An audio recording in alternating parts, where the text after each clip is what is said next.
Chapter 10. To Employers. Among many employers nowadays, we think of one member who has spent much of his life in the world of big business. He has hired and fired hundreds of men. He knows the alcoholic as the employer sees him. His present views ought to prove exceptionally useful to businessmen everywhere. But let him tell you. I was at one time assistant manager of a corporation department employing 6,600 men. One day, my secretary came in saying that Mr. B insisted on speaking with me. I told her to say that I was not interested. I had warned him several times that he had but one more chance. Not long afterward, he had called me from Hartford on 2 successive days, so drunk he could hardly speak. I told him he was through, finally and forever. My secretary returned to say that it was not Mr. B on the phone, it was Mr. B's brother, and he wished to give me a message. I still expected a plea for clemency, but these words came through the receiver. I just wanted to tell you Paul jumped from a hotel window in Hartford last Saturday. He left us a note saying you were the best boss he ever had, and that you were not to blame in any way. Another time, as I opened a letter which lay on my desk, a newspaper clipping fell out. It was the obituary of one of the best salesmen I ever had. After 2 weeks of drinking, he had placed his toe on the trigger of a loaded shotgun. The barrel was in his mouth. I had discharged him for drinking 6 weeks before. Still another experience. A woman's voice came faintly over long distance from Virginia. She wanted to know if her husband's company insurance was still in force. 4 days before, he had hanged himself in his woodshed. I had been obliged to discharge him for drinking, though he was brilliant, alert, and one of the best organizers I have ever known. Here were 3 exceptional men lost to this world because I did not understand alcoholism as I do now. What irony! I became an alcoholic myself. And but for the intervention of an understanding person, I might have followed in their footsteps. My downfall cost the business community unknown thousands of dollars, for it takes real money to train a man for an executive position. This kind of waste goes on unabated. We think the business fabric is shot through with a situation which might be helped by better understanding all around. Nearly every modern employer feels a moral responsibility for the well-being of his help, and he tries to meet these responsibilities. That he has not always done so for the alcoholic is easily understood. To him, the alcoholic has often seemed a fool of the first magnitude. Because of the employee's special ability or of his own strong personal attachment to him, the employer has sometimes kept such a man at work long beyond a reasonable period. Some employers have tried every known remedy. In only a few instances has there been a lack of patience and tolerance. And we, who have imposed on the best of employers, can scarcely blame them if they have been short with us. Here, for instance, is a typical example. An officer of one of the largest banking institutions in America knows I no longer drink.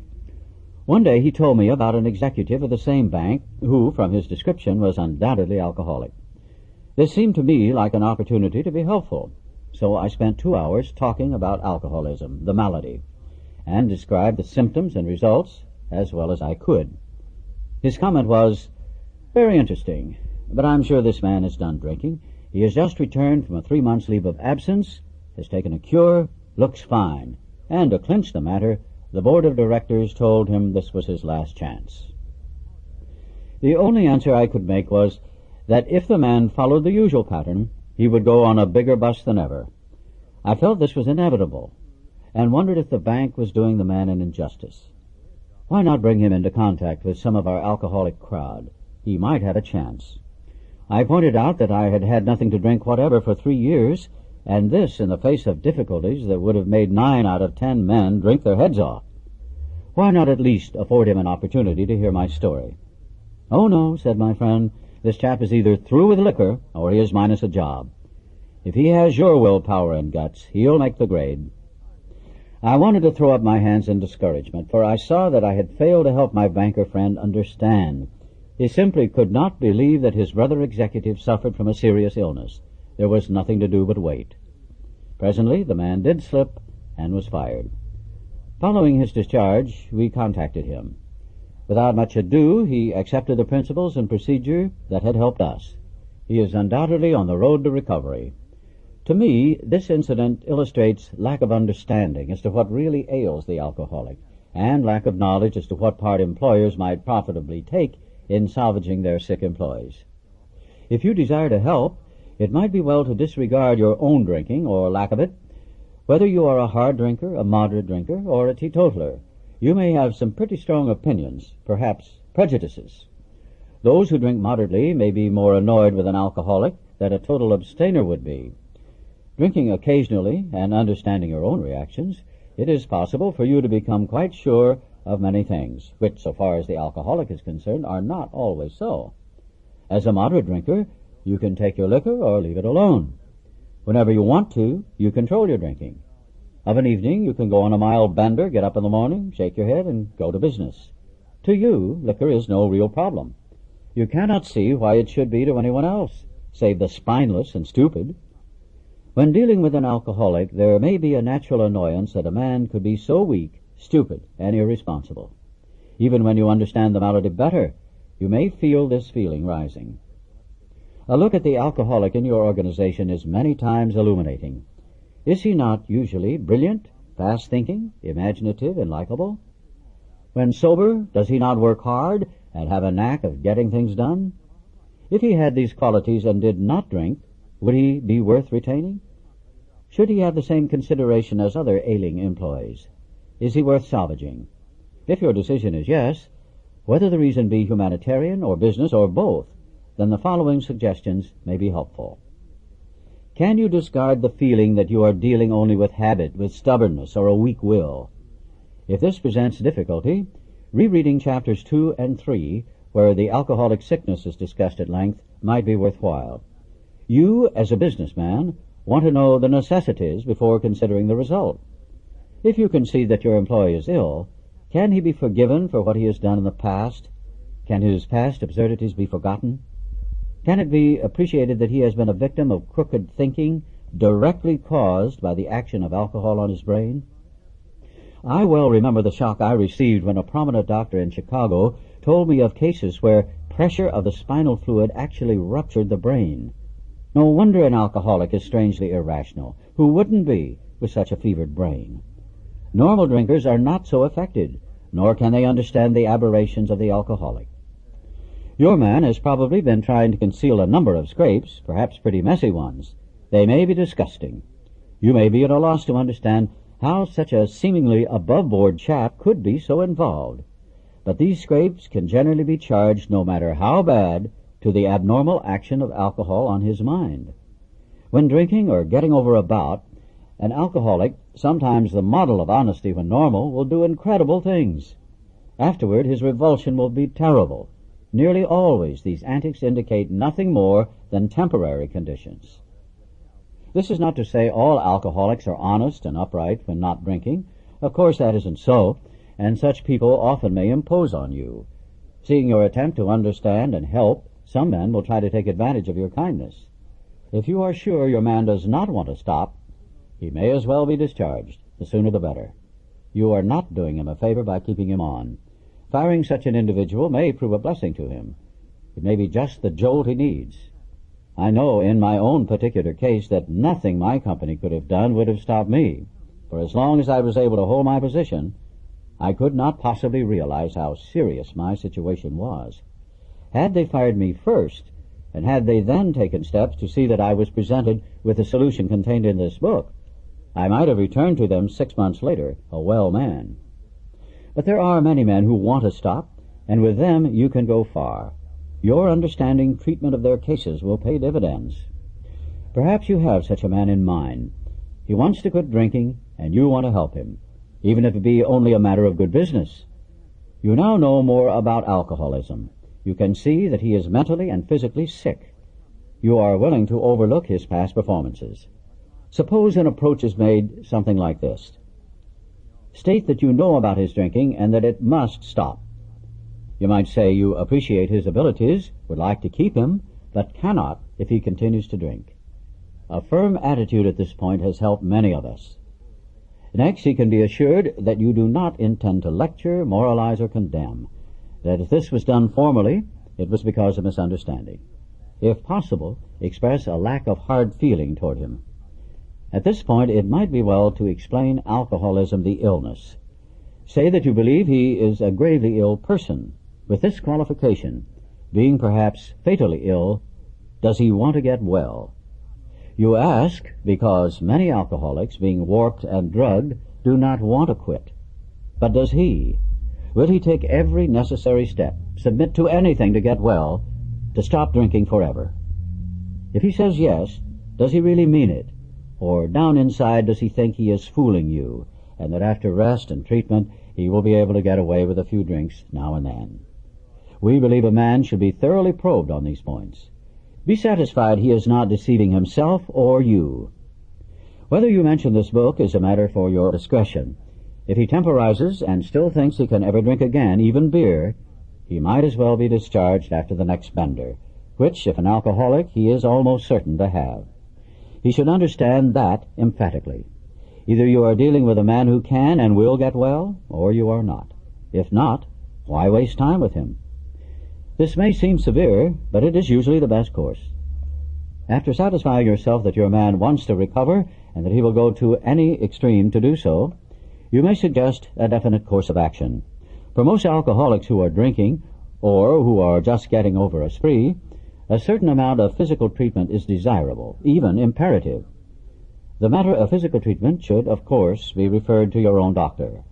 Whatever the method, its object is to thoroughly clear mind and body of the effects of alcohol. In competent hands, this seldom takes long, nor is it very expensive.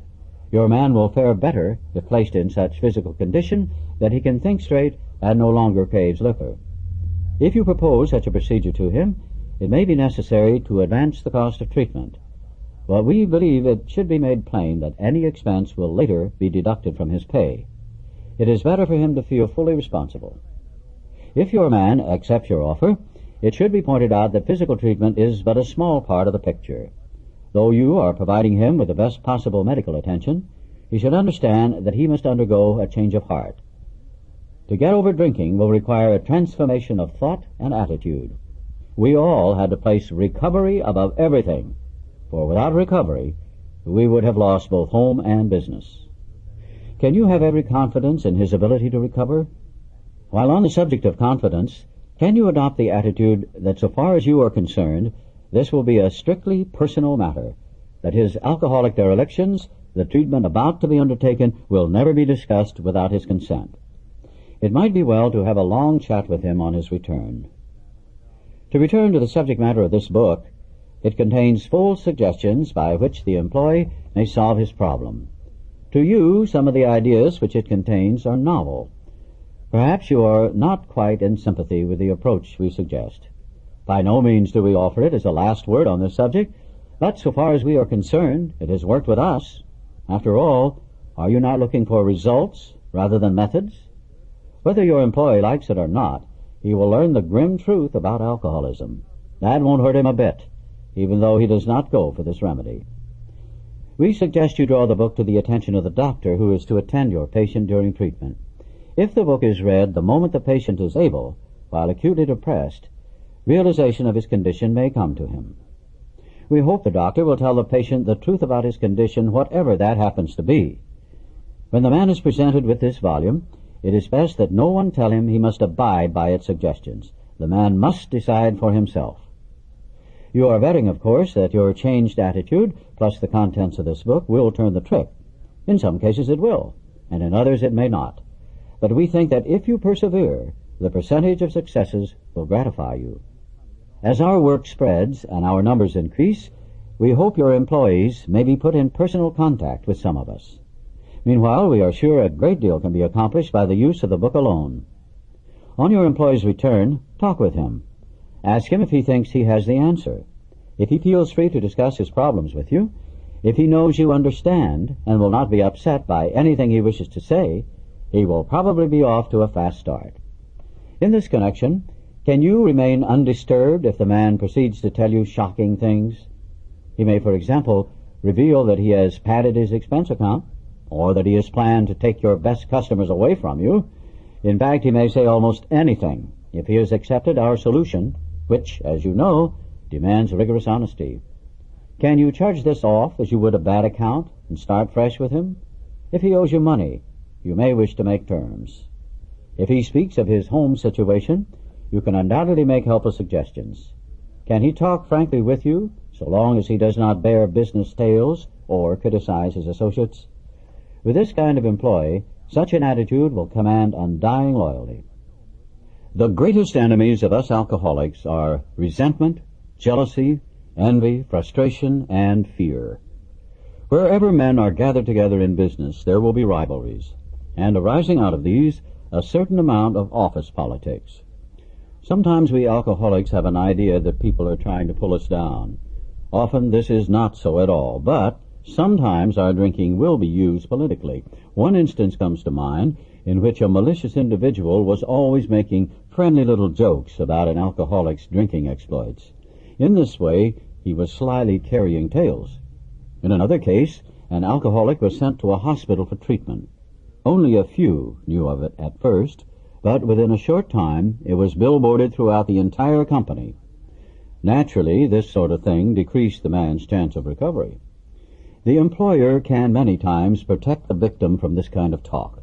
The employer cannot play favorites, but he can always defend a man from needless provocation and unfair criticism.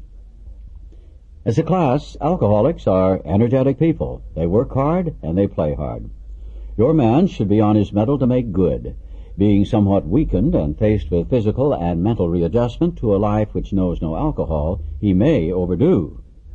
You may have to curb his desire to work 16 hours a day. You may need to encourage him to play once in a while. He may wish to do a lot for other alcoholics, and something of the sort may come up during business hours. A reasonable amount of latitude will be helpful. This work is necessary to maintain his sobriety. After your man has gone along without drinking for a few months, you may be able to make use of his services with other employees who are giving you the alcoholic runaround, provided, of course, they are willing to have a third party in the picture. An alcoholic who has recovered but holds a relatively unimportant job can talk to a man with a better position. Being on a radically different basis of life, he will never take advantage of the situation. Your man may be trusted. Long experience with alcoholic excuses naturally arouses suspicion. When his wife next calls saying he is sick, you might jump to the conclusion he is drunk. If he is, and is still trying to recover, he will tell you about it, even if it means the loss of his job. For he knows he must be honest if he would live at all. He will appreciate knowing you are not bothering your head about him, that you are not suspicious, nor are you trying to run his life so he will be shielded from temptation to drink. If he is conscientiously following the program of recovery, he can go anywhere your business may call him. In case he does stumble even once, you will have to decide whether to let him go. If you are sure he doesn't mean business, there is no doubt you should discharge him. If, on the contrary, you are sure he is doing his utmost, you may wish to give him another chance. But you should feel under no obligation to keep him on, for your obligation has been well discharged already. There is another thing you might wish to do.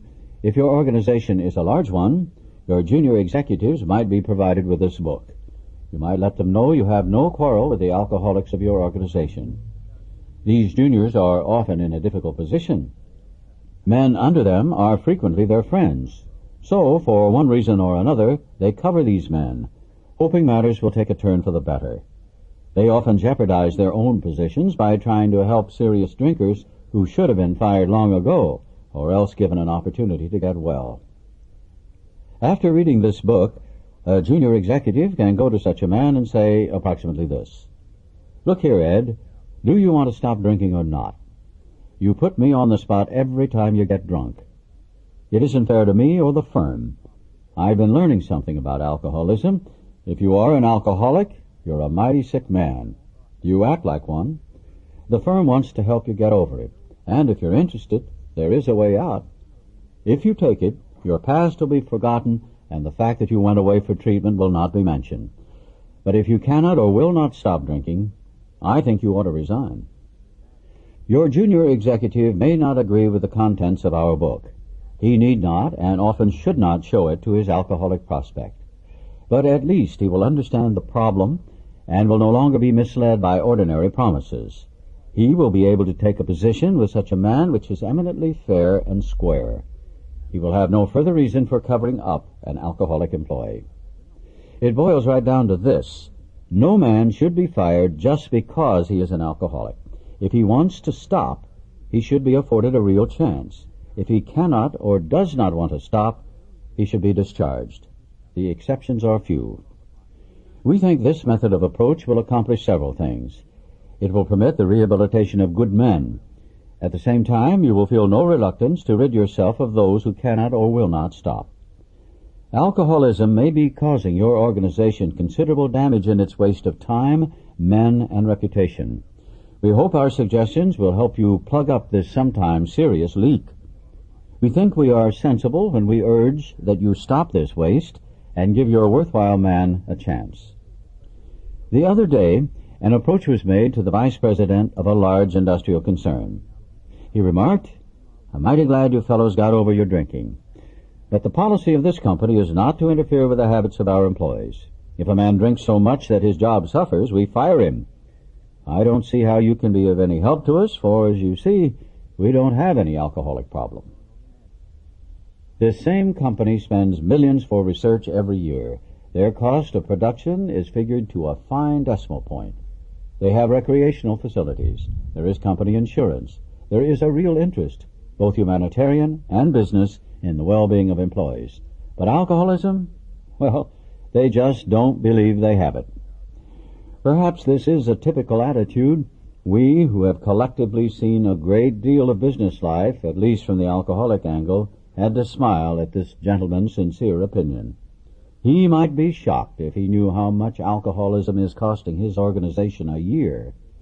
That company may harbor many actual or potential alcoholics. We believe that managers of large enterprises often have little idea how prevalent this problem is. Even if you feel your organization has no alcoholic problem, it might pay to take another look down the line.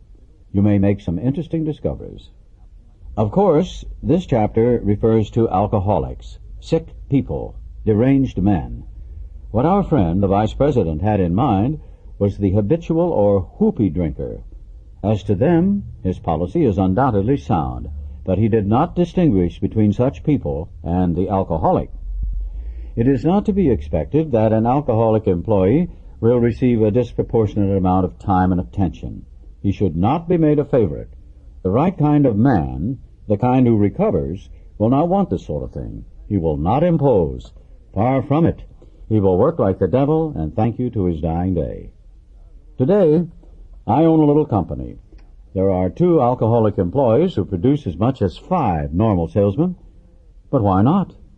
They have a new attitude, and they have been saved from a living death. I have enjoyed every moment spent in getting them straightened out.